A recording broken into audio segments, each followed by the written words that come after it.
Chapter 7, 6th Night, P.M. 6th Night, P.M.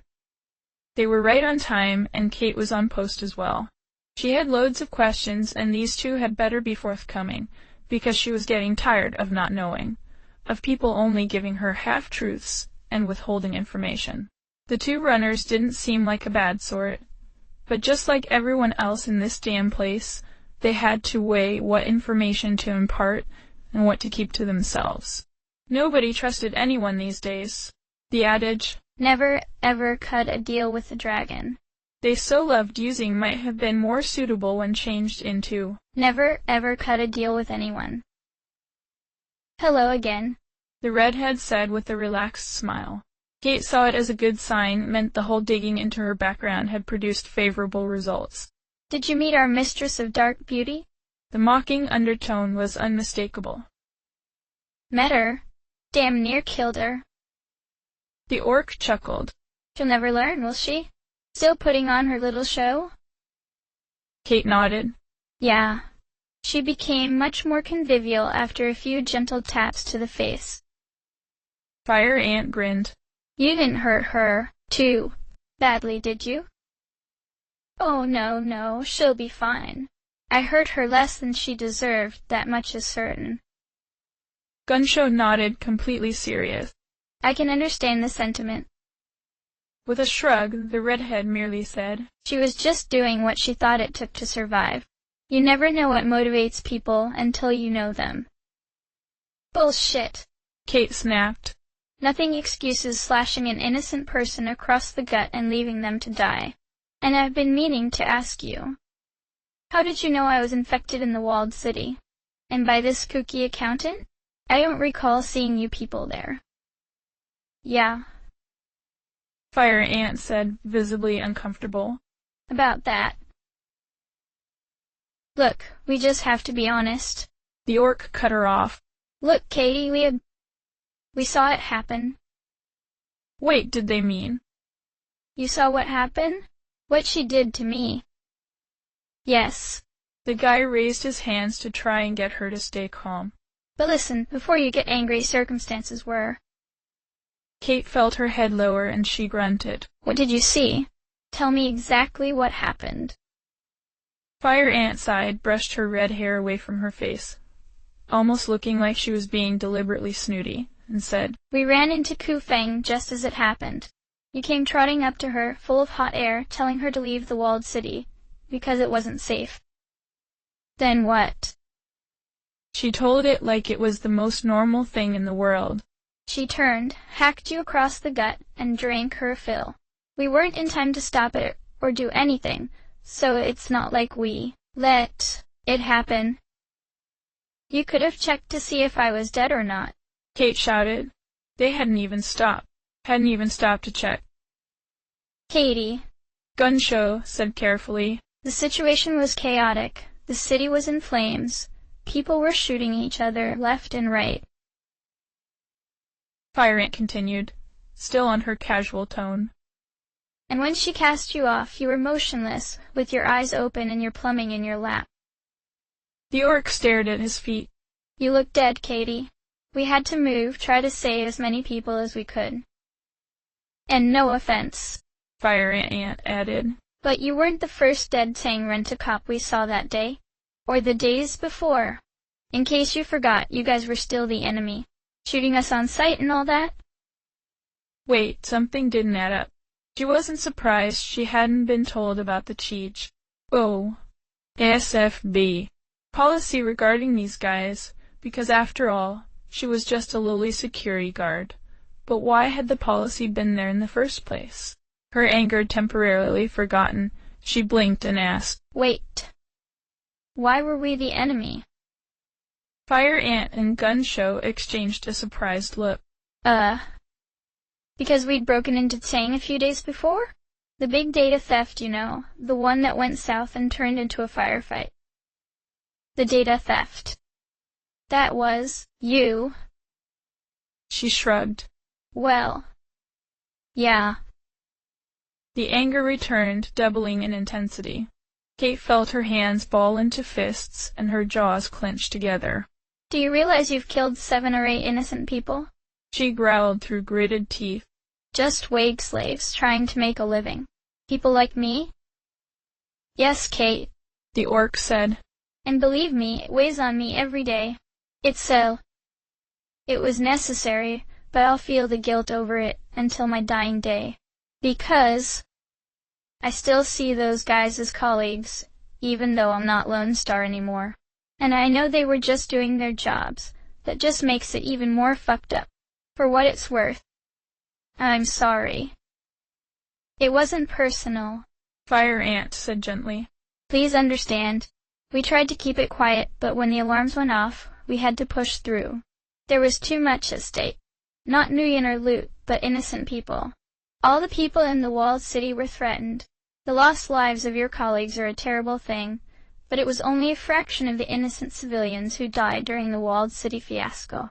And because we made that run, we were able to save dozens, maybe even hundreds of people. There was a whirlwind of emotions going on inside Kate. She wanted to tear them both apart for killing her fellow guards, and for leaving her to die like a dog in the walled city. But on the other hand, they looked sincere, and if what they were saying was true, then how could she judge them for having to take drastic measures?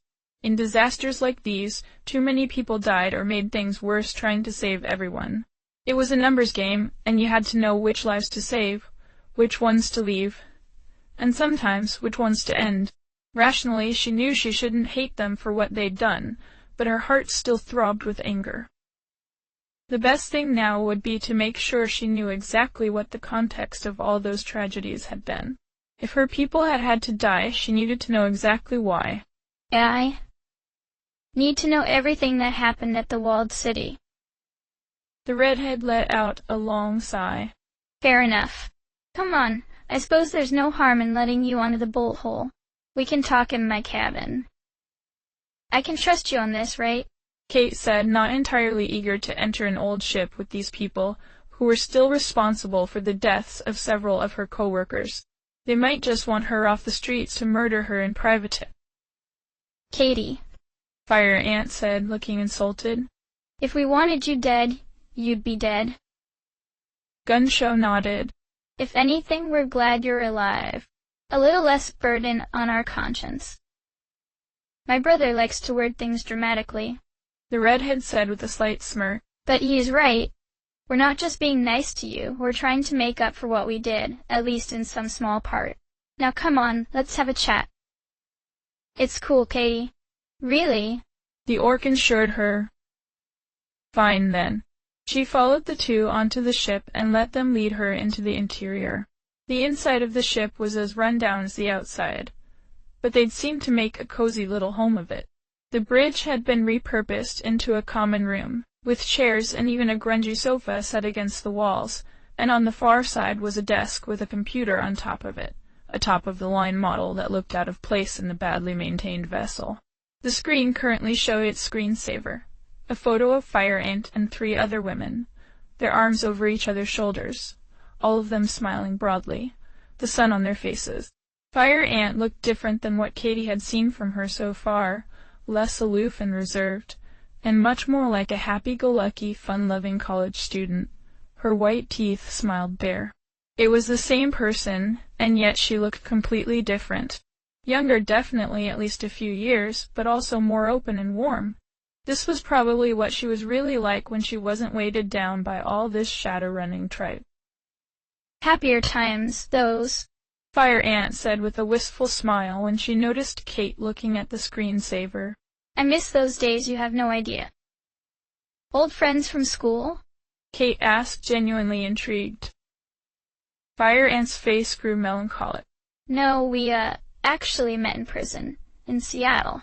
I was a bit of a wild one back then. A brief grin appeared, then vanished again. We were put in the same jail cell, started talking, and became fast friends. We were inseparable for a while, but then, life happened, I suppose. I know how it feels, Kate said, but in reality, she didn't. Fire Ant motioned towards the sofa and Kate sat down. Looks like, a few years ago? She nodded. 3. We were like the 3 musketeers back then. Kate chuckled. There were even 4 of you, like the actual musketeers. Yup. And just like the book, there were 3 of us, with a 4th joining later on. Okay, now I want to know more about it. Kate said, her anger left alone for the time being. She wanted to focus on something less gloomy right now, and the girls on the photo really did look intriguing. It'd be nice to have a chance to see more than the cold, distant leader persona this woman kept projecting. Oh dear, the orc said with a grin. She'll talk your ear off now. Shush you, the woman said and looked back at the photo. There were 4 women on there, 3 of them bearing expressions so cheerful they looked like they were about to burst. The 4th looked peeved to be in the photo, as if she found herself too cool for trivial things like posing for a group picture. Alright, so, the grumpy one on the left, that's Flair. She stayed in Seattle. Last I heard of her, she'd been following up on a friend's will, something to do with a serial killer who harvested organs or something. Nasty business. She doesn't look too happy to be in the photo.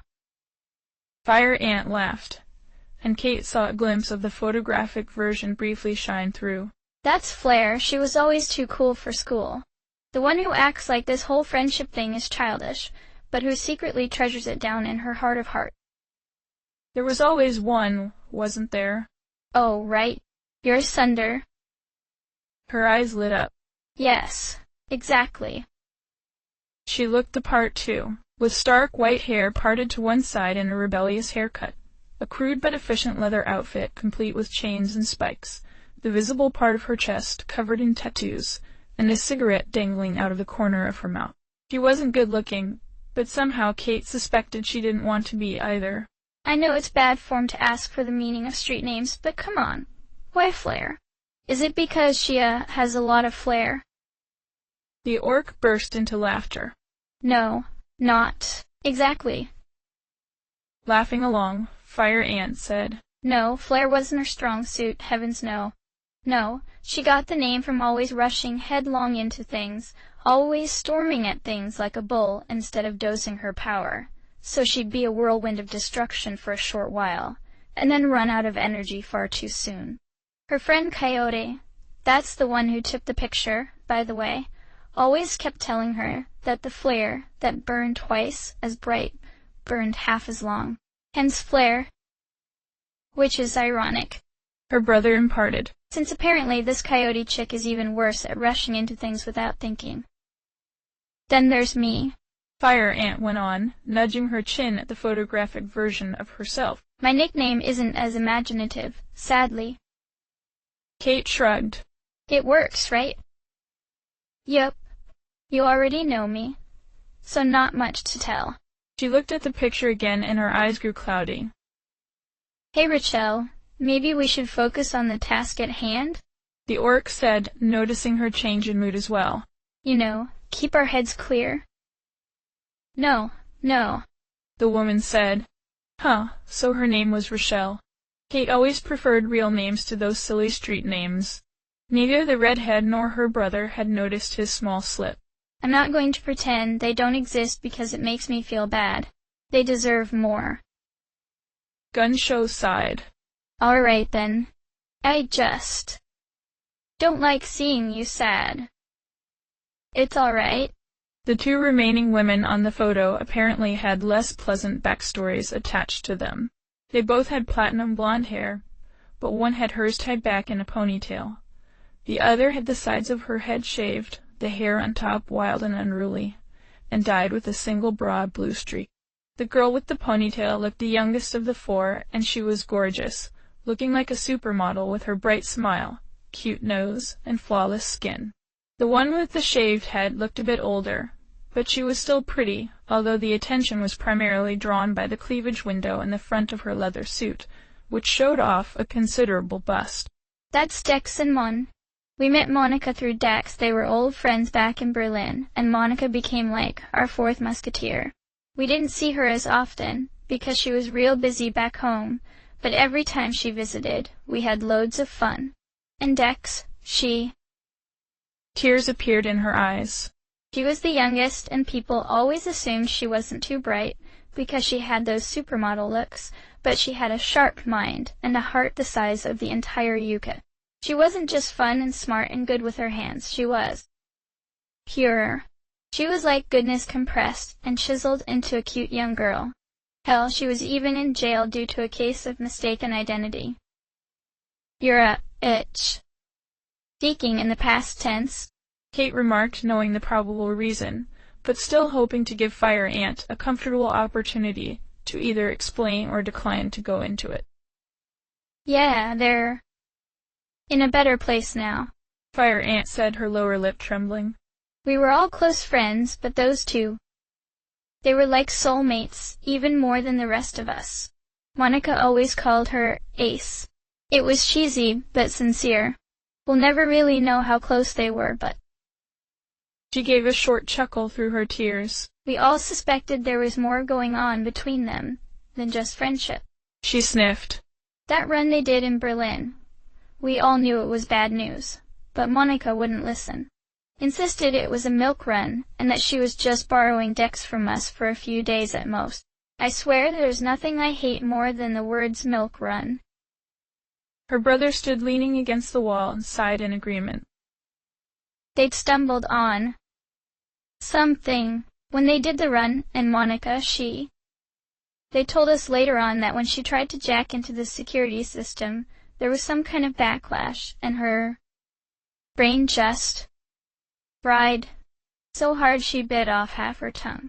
Quietly, she said. They said her brain literally came dripping out of her ears.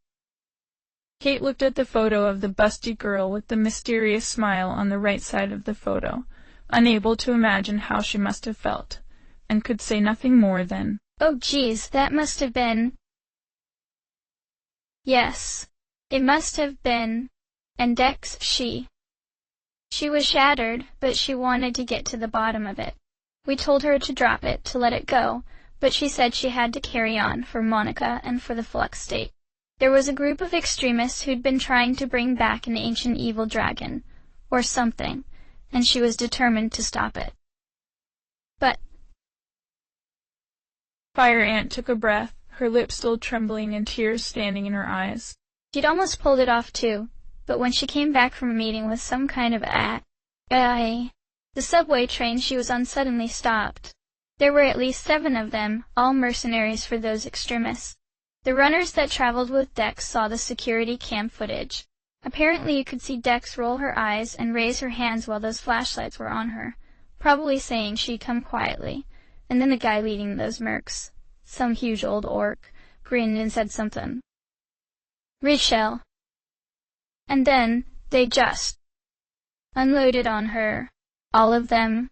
Their guns on full auto. Just kept the triggers down until their guns were empty. Fire Ant's face was hidden in her hands, her voice reduced to a peep. They had to. They had to identify her by her boots, above her waist. Fire Ant's brother put a hand on his sister's shoulder. Hey, Richelle. Come on, don't do this to yourself. Kate could only sit in silence. She was the best of us, Katie. Fire Ant cried into her hands, her shoulders hitching. And I'm not saying that because she's dead. She was the best of us. Her face reappeared again, her wrist wiping her tears away. And they just shot her apart, she said quietly. Shot her to pieces, purely out of cruelty. Her runners completed her job in the end. Gunshow told Katie. Dietrich, Glory, Blitz, and Iger. They were troopers. Went on without her despite losing both Dex and Monica, and they killed every single one of them. The orc got burned alive by the dragon they were trying to enslave. Geez, I'm sorry, guys. Right after those 4 musketeers hooked up, my sister and I got mostly separated, only talking over the phone, so I only knew them superficially. But yeah, it was tragic. It was. Fire Ant said, her tears wiped away, and her composure mostly regained. She looked at the photo and said, I still miss you every day. You too. Every single day. Kate could say nothing, letting the red-haired woman take a few breaths to return to her old self. Well, she said with an embarrassed laugh. That showed a much more emotional side of me than I would have liked. It's okay, Kate said quietly. I think I like you better when you're being genuine anyway. I sure don't, she said with a chuckle. Anyway, since my brother already let my real name slip, might as well dispense with the street names altogether. Good idea. Gun show, said Ed. Just call me Duncan, instead of that stupid nickname. Duncan. That sounded a lot better than gun show, definitely. Glad to be able to call you by your real names, Rachel and Duncan. Fire Ant shot a furtive glance across the empty bridges. Keep it to yourself, though. You know, for security. So, Rachel said, now that I've blubbed like a little girl, let's talk about the walled city. First, I want to apologize to you for the damage we've caused, but there was no other way. Kate felt her heart harden again. We'll see about that. Fair enough. So, the walled city. It's all a really long story, but I'll stick to the essentials. Our foster father was high up in the Tang Corporation, you know, your employer. Former employer, Duncan corrected. Right. He was canned and later targeted for abduction when he got second thoughts about something called the Prosperity Project. The name rang a bell, but faintly. She'd had scuttlebutt about something with a similar name, but had never learned what it was about, only that it was secret and sensitive. To put succinctly, the Prosperity Project was an idea thought up by our foster father and Josephine Sang to calm a refugee crisis in the walled city by building a massive machine that could filter negative chi into positive, making life in the walled city more prosperous. Kate didn't believe in all the chi business, but she knew Tsang did, and they placed exorbitant importance on it, going so far as to reprimand workers who didn't arrange their workspaces properly, or moved furniture to places it wasn't intended to stand it. One guy in accounts had even been fired for trading desks with another employee without permission. The project went bad.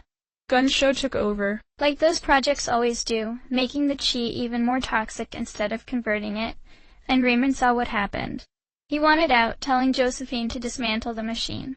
Of course, she wasn't at all prepared to flush the millions of new yen sunk into the device, so she simply tried to ignore the problem until it went away.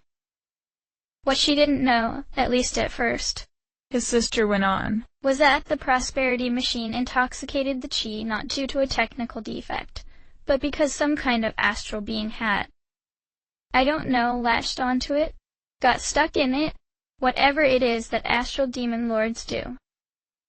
So it was a damn demon lord after all. Kate knew of a cab driver who'd be slapping himself if he knew.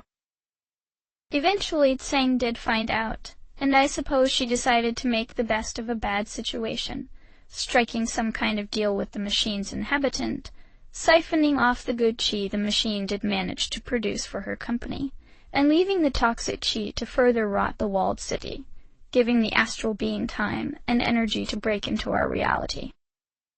So who was the demon lord? Was it one of the Yama kings, like some people claim?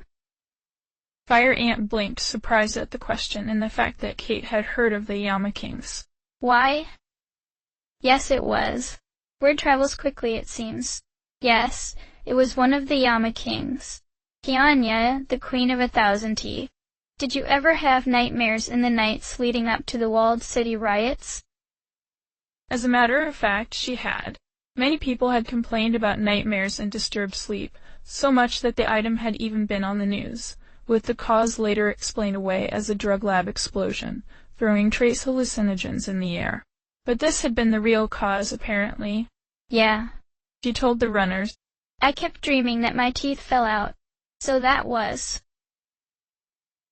Yep. The nightmares were a side effect of Kianya trying to enter this reality. And given her domain, well, no surprise that everyone dreamed awful things about teeth. Huh?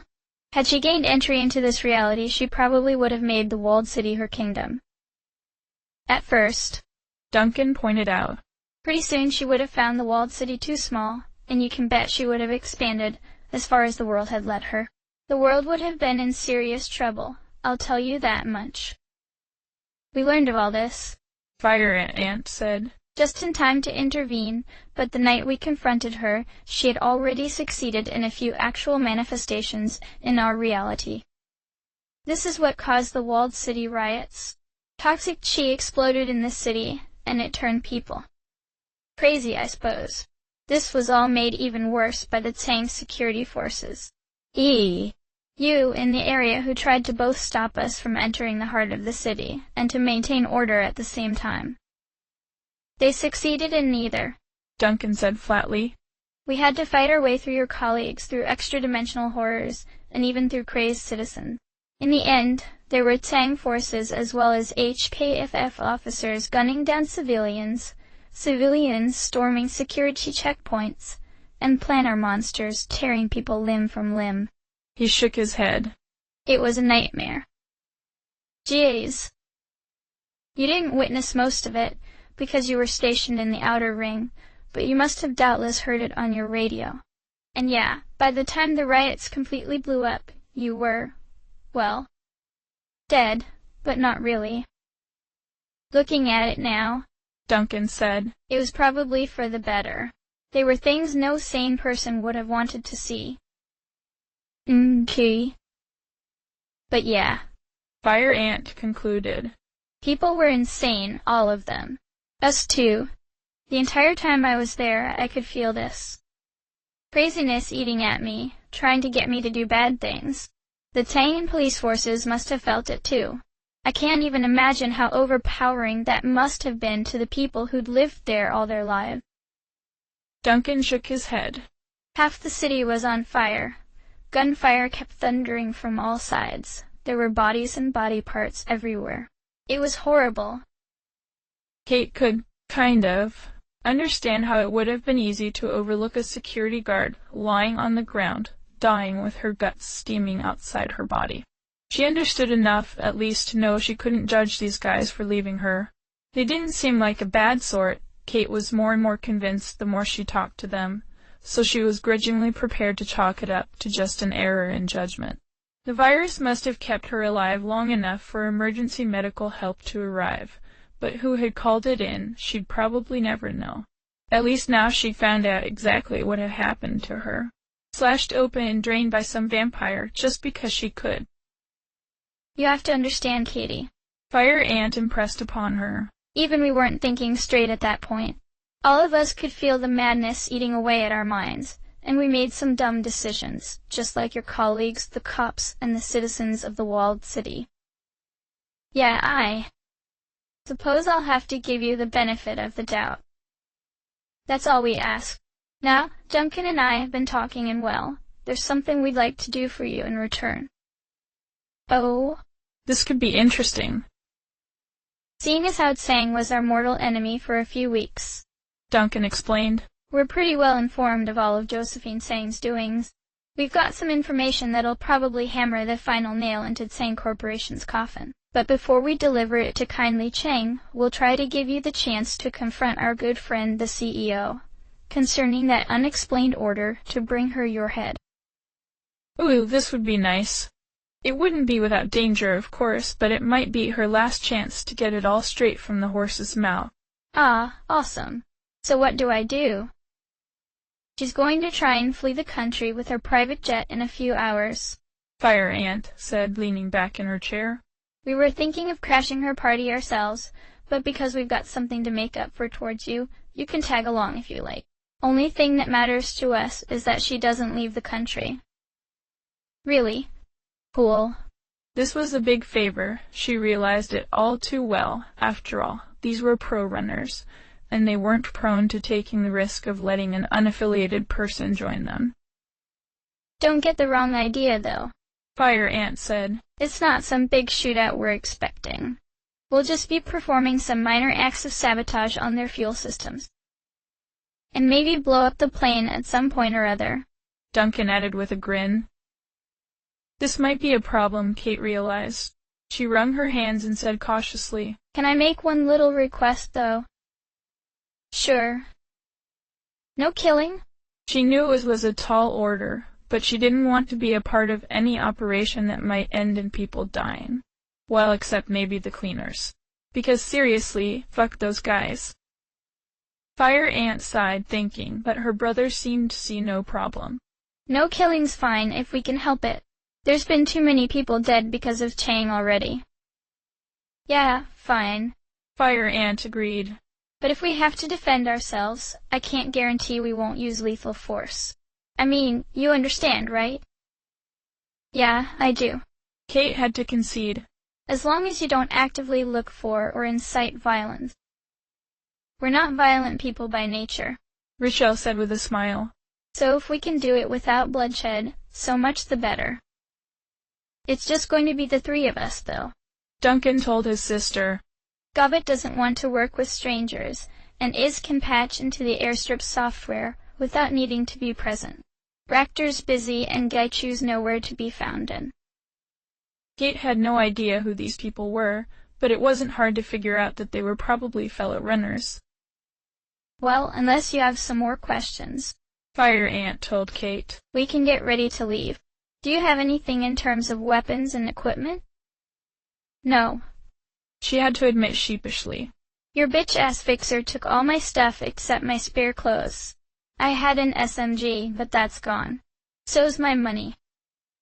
She nodded. I've got some stuff you can borrow.